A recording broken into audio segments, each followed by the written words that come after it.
We've got a wonderful panel today. We've got Ashwajit Singh, Managing Director of IP Global Limited, Rajan Vandelkar, the President of Naredco, Sanjeev Bajaj joins us, as does Sanchita Mukherjee, PKD Nambiar, Dr. Darshan Pal, President of the Krantikari Kisan Union of Punjab, and Anshul Avijit, spokesperson of the Congress. Good morning to all of you. Thank you very much for being with us. Mr. Vandelkar, how much is what has been projected in the economic survey premised on certain conditions outside India, and also premised on the fact that, COVID is essentially going to go away? Thank you, Vishnu. See, COVID was really troublesome for all the sectors of the industry in India and all over the globe also. But to be very honest, real estate was blessed thanks to the government, state governments, as well as central government. Everybody stood by this industry. Thanks to the laborers who walked on their feet when COVID was there, so it attracted, and thanks to you people also on media who have projected all this. So the industry which was not given the desired importance, that was suddenly came into limelight of all the decision makers. Right. But basically I will tell you, this is one industry which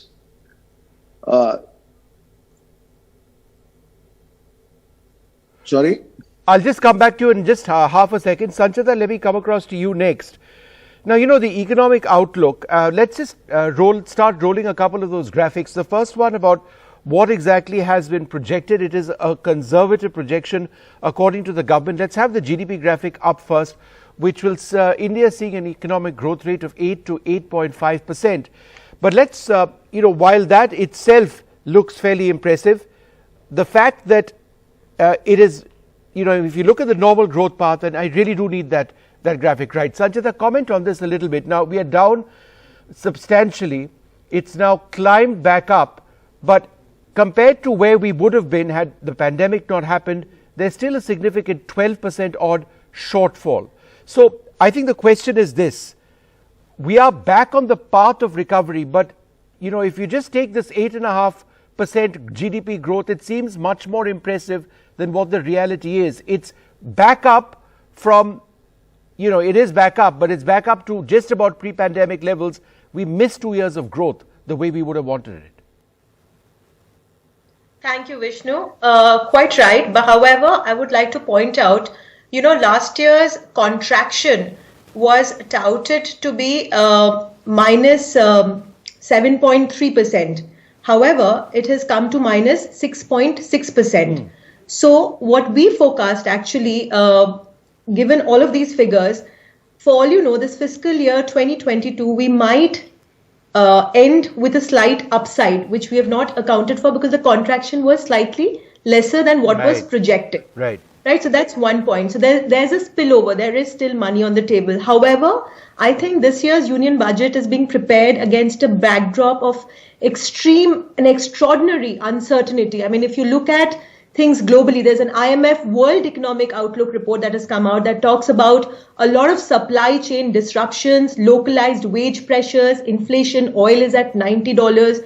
So, I mean, even within India, domestically, if you were to look at it, there is moderation of economic activity, right, which is being witnessed. There are high frequency indicators which are showing that they have fallen off the peak, which they were a few months back. Now, last year, if one were to see, it was pretty clear. It was simple and it was cut out that you spend, and you get the economy back on track. There was pent-up demand, which came as a rebound in the recovery. Corporate earnings added to the healthy revenue receipts of the government.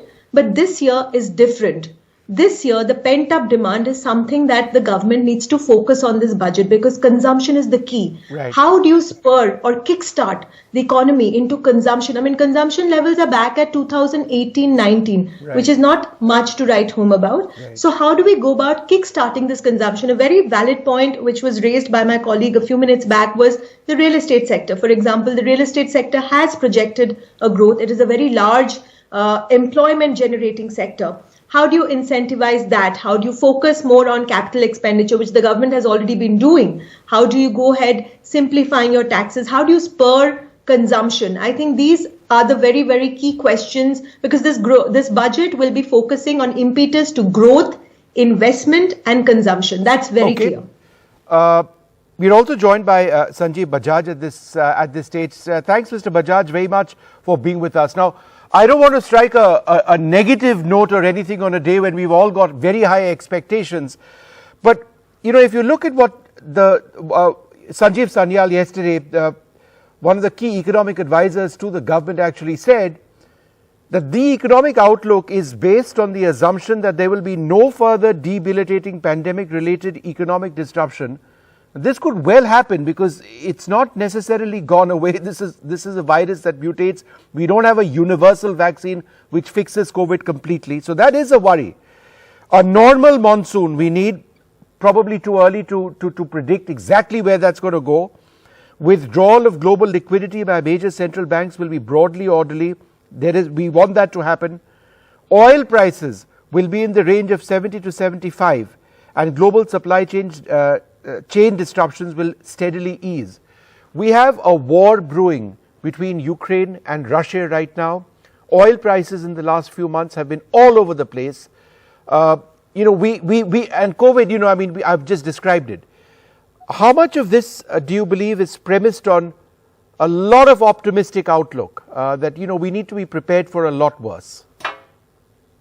It is quite an optimistic outlook, and we have to be very careful this year because obviously this is related to the pandemic and, what are the new variants that will come in, how that will affect and what is the response to them. Like even right now, restaurants and a lot of people are suffering due to the 10 to 5 lockdown that is happening at night. So a lot of businesses are not able to operate properly or efficiently. So all those things, especially in this wave, which is not that severe, that kind of lockdowns are not required because it does affect people. And as Sanchita made an amazing point, that it is all about consumption. It is driving consumption, driving the spending, which is important. The second thing is driving the capital formation for the country. Right. So these are the two things which need to be the focus.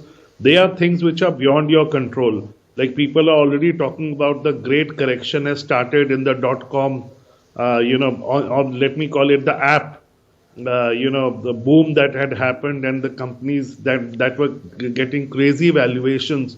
Now that is also a risk out there. Sure. Okay, whether, how long will that come? Is it just the first jerk? So, there are a lot of uncertainties. There can be huge inflationary pressures. So the government has to now start spending on getting the economy back on track. And obviously that starts with expenditure that gets followed by creating consumption, right, by giving people more money in their hands so that they can spend, and at the same time also encouraging long-term investing other than gold and other instruments so that the money is going into productive assets which help create that, investments into economy and other things.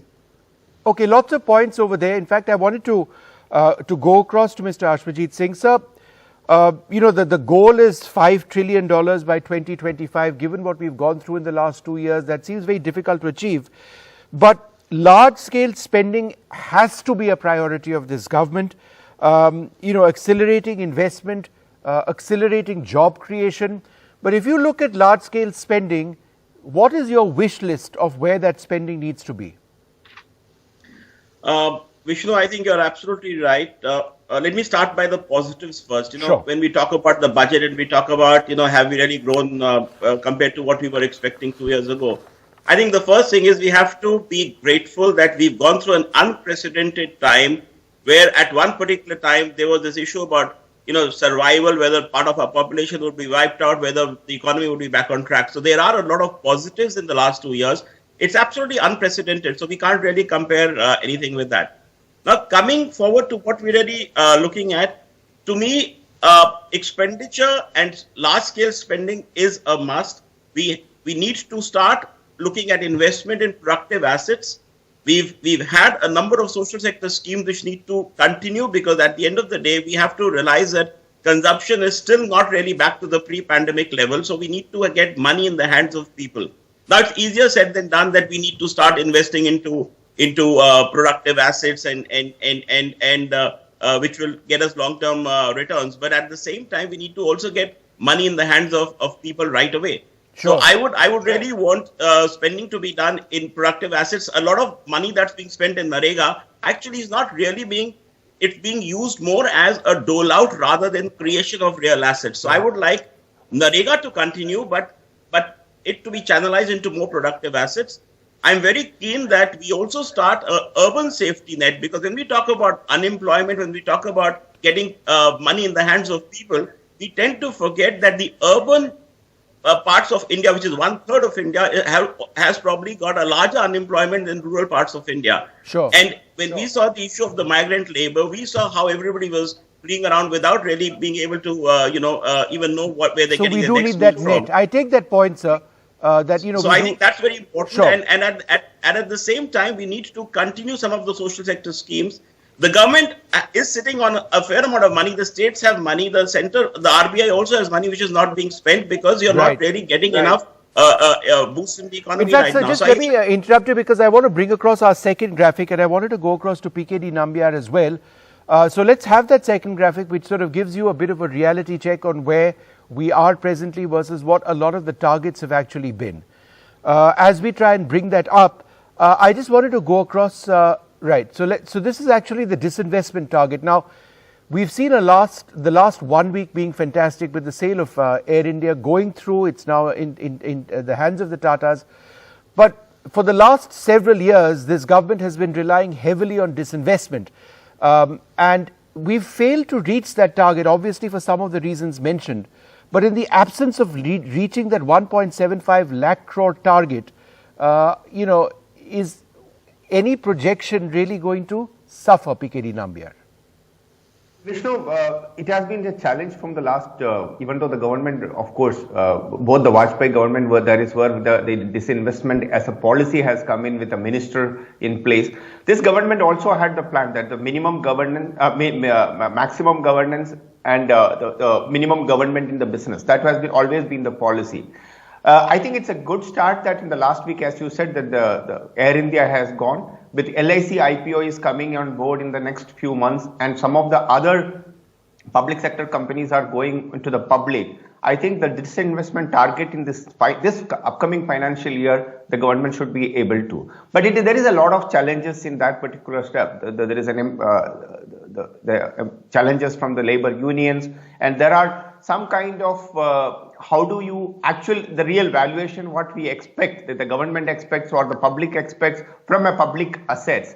So these are things which is taking a little time. And of course, we all know that the last 2 years have been not the greatest time to even think like that. Even during this time, if the government could do an Air India privatization or a disinvestment, I would give a lot of credit to the government. On one more part, which I wanted to talk, because it's a wonderful panel. So the one thing is very clear that the economic policy of this particular government has been very, very different from the last 60 years. So don't go by that. I'm a andubhakt, so I'm talking purely politics. The difference has been that generally in the most of the time, the central governments have been, irrespective of any government, whether it is Congress or even the previous BJP governments, have been always been talking about this glamorous macroeconomics. But on the contrary, the Modi government has focused making it sure that the governance and also the economics, what we discuss here, is reaching to the last No, but mile. PKD, Nambiar, the problem is that while everything you're saying is valid and completely understandable, I think the context needs to be looked at as well. The fact that millions of jobs have been lost in the last couple of years, 84% of households have suffered a loss of income. The rich have gone richer during this entire period over the last 2 years. 4.6 crore people have been pushed out into poverty. India's rank in the global hunger index, it's abysmal, absolutely. So, we can talk all about where the things that we've done, projecting growth and the need to spend, but this is a reality which cannot be denied. Absolutely. And I would definitely say that the unemployment issue, this is a big issue. In fact, a few days ago, there was a huge discussion wherein I could participate on that. So unemployment, there has never been an absolute clear clarity by any political party or any prime ministers or any, for that matter, any political leadership has never been able to come up with a absolute clean and clear clarity that this is a clear solution we have for an unemployment. But the unemployment issue in India has been, if you really look at it in 2018 and 19, the EPF, that 13.7 million people, fresh people have joined in the EPF. So it is not as bad as what we talk, because in India, we are a diversified economy. We are not just like any so other not as bad economy, as we would have thought. But just 1 second, let's get the manufacturing sector graphic up, and then let's go across to Anshul as well. Let's just, these are live images coming in from the finance ministry. A lot of the top bureaucrats in the finance ministry, principal economic advisors, chief economic advisors to the government, they're all walking in. Remember, 11 o'clock this morning is when Nirmala Sitharaman, the finance minister of India, will be presenting the budget in Parliament. So as we look forward to that, just a small sense of how things are getting set up. But the manufacturing graphics, let's have that up. So this is the sector which has perhaps been worst affected. If you look at actually where we were in 2019, there's been a drop which is huge. The recovery has been about 12.5%, but you know, the normal growth rate, again, at 2019 levels indicates that we are at a 24% shortfall. Anshul Avijit, respond to what PKD Nambiar said as well, but as you do that, reflect on the manufacturing sector, because that is an immense driver of growth in this country besides employment. The manufacturing is not picking up because companies are deleveraging at the moment, and they've been doing it for far too long. I mean, yes, private investment is the second biggest driver of growth, but that can't pick up unless there is no demand. And there has not been any demand because of the faulty policies of this government. You know, Mr. Nambiar said that, you know, macroeconomics is all glamorous. I mean, it's only glamorous to people who don't understand it. This government has no clue about macroeconomics. You know what it's been doing, Vishnu? It's been peddling high-frequency data, high-frequency indicators, you know, revenue, the revenue has really gone up, or exports, which has gone up 10%. Yeah, that's good, but, you know, there is apprehensions about that. They're peddling that to reflect the health of this economy. That is completely insincere. You know, 90%, 95% of our labor force is in the unorganized sector, and we simply have no data about that. There has been data coming out from the State Bank of India that the unorganized sector used to contribute about 52% to our GDP, and that's fallen from 15 to 20%. And that's not because the labor force has moved from the informal sector to the formal sector. It is because their production levels have fallen down. They're earning much less. And the jobs they're getting are low productivity jobs. People are not even looking for jobs anymore. So such is the situation here. And you're talking about government spending. I mean, the government is not spending at all. What about the spending in capex last year in the budget estimate? It was about 5.5 lakh crores. The government has spent half that amount. If the revenues goes up and the government does not spend, where do you meet that kind of demand? All right, PKD, would you like to, PKD Nambiar, respond to some of those points briefly before I go back to my other panelists? Yes. Firstly, I don't know which data a Congress approves in India, whether it is an IMF data, whether it is a World Bank data, or a data which comes from only the Congress headquarters, then nobody can help it. The truth is that there has been a challenge of the last 2 years. It was a global challenge which cannot be just handled only locally, which is anybody who understands basic economics. Today we are sitting in a place which is a maximum FDI investment has come. Right now we are, as we discussed, today we have reached to one of the peak so far in the FDI investment. We are right now sitting on the foreign currency. The reserves have been in one of the highest in today's date. So we are sitting in a wonderful cushion. So the unemployment, as I said, there is no formal data. You can have it. We need to understand the size of our own economy, the size of our people. You cannot simply have a data. So it's all tardy. It's never coming. Where is the data from the unorganized sector? It's not even there. You don't even trust the CMIE data. So you say all the methodologies are wrong. My dear friend, my dear friend, You know, we had data is about 2 years old. Even the data on agriculture, on household incomes is so tardy, it never comes. And that is one of the problems of this economy, that you have very unreliable data about majority of the people. It's leading to gross inequity. Okay, 1 second. There is uneven growth in this country. May I ask you that we had two governments which led by one of the greatest finance wizard in the country, Dr. Manmohan Singh. Where was all those data? So it is simply not practical that one is that if government comes up with the data, you. All right, okay. Let's just move beyond this data point. I want to go across to Darshanpal Singh ji as well. Dr. Darshanpal, how, I mean, given the importance of agriculture, particularly with the elections just a few weeks away, do you expect a large number of incentives in the agriculture sector? Because the agriculture sector, despite so many problems over the last few years, has been fairly solid and has showed fairly sturdy growth, but obviously it needs to go up much more. Vishnu, this steady growth of the agriculture sector was mainly due to the farmers. They put their labor, they put their every resources in the agriculture to protect themselves for their particular existence, for their children, for their households.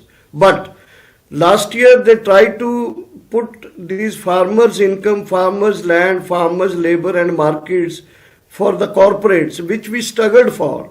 But now the government in the budget should come forward, mainly for example, we were demanding MSP.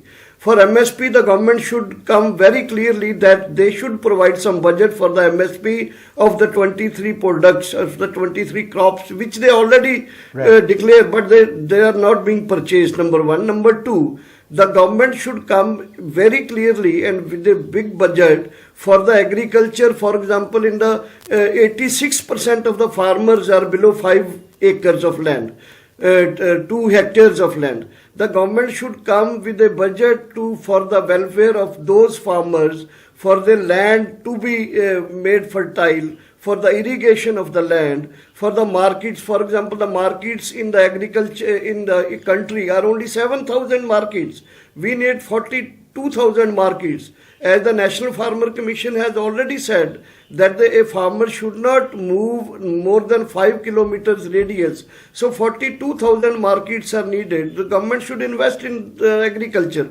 So government as a institute should invest into the agriculture. Sure. Only then the agriculture can continue participating in the economy of the India. Okay. Otherwise, the farmers are committing suicides, and suicides will increase more and more, and the agriculture of the India will not be possible to contribute in the economy of India. Okay, I just want to bring up this next graphic on some of the big dilemmas we face. Perhaps get Sanchita to respond to this.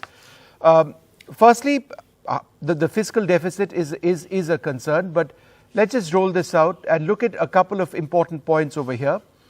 Now, what should the budget deficit actually be? Now, inflation is a worry. Let's have that full screen. It's at 12%, the average over the last 6 months or so. The budget deficit is very high at 6.8%. The fiscal deficit in 2021, 2022. So, rising prices versus boosting growth. It is a huge dilemma. So, what is the line, Sanchita, the government needs to take, the finance minister needs to take? I think what we really need to prioritize at this point in time, addressing all of these issues, which is primarily employment, consumption, all of that, is a parameter known as household debt. In my understanding, household debt in India is still not very high. So it's very important for the government, for the finance ministry, to ensure that there is smooth credit flow to household debt in terms of the depth and reach of the household debt needs to go to each and every household to spur consumption. See, because if you have savings and if you have a certain amount of debt, once you're coming out of the pandemic, it's very, very important that as a government, you can spur this consumption by increasing the household debt, which is still very, very at a very low level compared to other economies, right? For this, the government needs to incentivize NBFCs, non-banking financial institutions, microfinances, all of that. Let's understand today the cost of borrowing is still very low.